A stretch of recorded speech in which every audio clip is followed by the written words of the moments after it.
You ready to talk some Jets football? Yeah, let's do it. Always ready. Okay, all right, let's get it going. All right, man. Jets. And joining us for that conversation on the MSG 150 Speed Dial, presented by Files by Verizon, is TV and radio analyst for the Jets, Anthony Becht. Anthony, we appreciate your time, brother. Thanks for joining us. Cam, Allen, how you guys doing? Thanks for having me. All right, man. With training camp coming next month towards the end of July, let's get into this conversation with these New York Jets, and let's focus on the backfield. Obviously, the name that everyone talks about and wants to see in that uniform when the season starts is Le'Veon Bell. How dynamic can he be, and how can he change around this franchise with this play? Wow, I'm really excited to see, what he brings to the table. If he's anything like he's been when he played for the Steelers, it's going to be good to go for the Jets. The one thing you always worry about is, what he's been doing in this off time, wherever he was, Miami training, doing those things. How often was he doing it? And just the explosive activity that it's going to take place here very quickly for him coming up at the end of July. So you want to make sure those things actually are in place and he's okay, so that his body can adjust to the field of the play and the pace immediately when he steps on. But, I think he's going to be outstanding. I think he's going to be the same guy. And I think Jets fans are going to be excited to see what he brings to the table. AB, on that note, knowing that Le'Veon's very important, protecting him also very important. And the Jets at tight end have Chris Herndon, and he had a terrific season, really showing a lot of promise as a receiver. But yet in the fourth round, the Jets take another tight end in Trevon Wesco from your alma mater, West Virginia. Tell us why this is an impactful decision. Well, he's from West Virginia, number one, so he's going to be good, right, guys? There's no doubting that. But I'll tell you, you know what he reminds me? He's a junkyard dog, a lunch pail guy. He's going to bring everything you want at that position that's old school. I think he's a very good blocker, but yet he has a lot of room to improve. He's very raw at that. He's just bigger and stronger than a lot of players he went against in college. But as I watched him in the Senior Bowl come out and I studied him on film, if he refines his game in the blocking situation, he could be very dominant, almost like a Nick Boyle with the Ravens, who I think is the best blocking tight end in the NFL. And then as far as, in the passing game, a lot of people talk about he lacks big play ability in the pass game, his skills lack.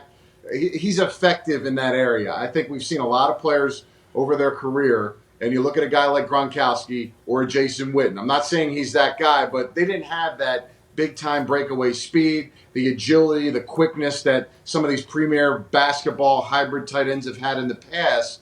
And I think he's a guy that can catch the intermediate ball. He can make an initial guy miss and get you some yards after contact. So when you're putting together all those things and you have the availability of running a two tight end set without bringing in an offensive tackle, it's very dangerous, very hard for defenses to be multiple when you have two tight ends that can, at least one can stretch the field and another one's dangerous in the intermediate areas. And it's going to help the running game as much as well, because with strong safeties not going to be able to kind of dictate what's going on in the box because of the fact that when you have those two tight ends, it keeps it balanced for the offense. Gotcha. AB, with your time as a tight end with the Jets and obviously with Wesco coming in for his rookie season, what have those conversations been like, if you had any, with Wesco in terms of what that transition will be like for himself from West Virginia to the NFL? You mentioned about his blocking, how he will be able to develop that a lot more, but at the same time, how he could be a nice piece for this Jets offense. Well, I go back in time and, what I told him was just get out into the playbook. You got to understand everything that Adam Gase is bringing to the offense so that when you go out there and play, you'll be able to play fast. And, if Wesco's if he's out there thinking too much, he's not the fastest guy. He's going to give you that extreme effort. But if he can't get that effort every down and play, then, that's not going to be helpful for him as far as what this system's going to bring and how he can be effective on what they're trying to do for him in the offense. So he's got to nail it down. He's got to be in the book. He's got to really understand what's going on. To me, that's the number one thing for rookies coming in to the NFL, is just completely like the back of their hand, understand exactly what the offense, what they're being told to do and how they're being told to do it.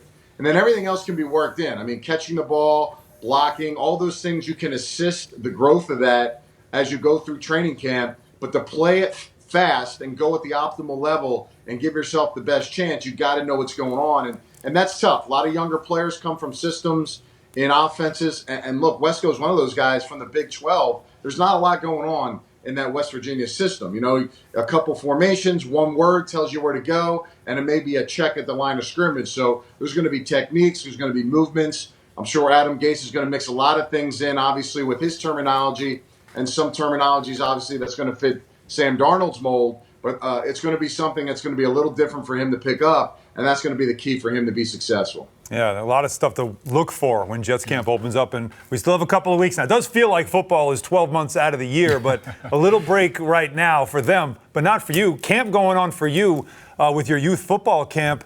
What do you get out of that, working with a lot of the younger players and teaching them the game? Well, you know, it's great for me at all levels. You know, I've been able to coach college kids coming out preparing tight ends for the draft. I recently coached in the AAF, the tight end position for the San Diego Fleet under Mike Martz. And then I get to go back and I get to teach 1st through 8th graders. So to me, I think when you're able to have that patience to teach and guide, especially at the younger level, and kind of let them grow from the youth all the way up to the top, I think it's tremendous. You know, these young kids have an opportunity to do something I never did when I was growing up. They didn't have camps where NFL football players were there. They weren't there to teach you on the field. And I think the best thing about it is I let these NFL players speak to the kids at lunch, give them life learning lessons, teach them some of the ups and downs and the failures and the successes that these players have gone through, so that they can, you know, see that these are normal guys. We're normal players. We're just like them, sitting in that classroom when we're talking to them, and how they can become successful. And it's different for each and every one of them.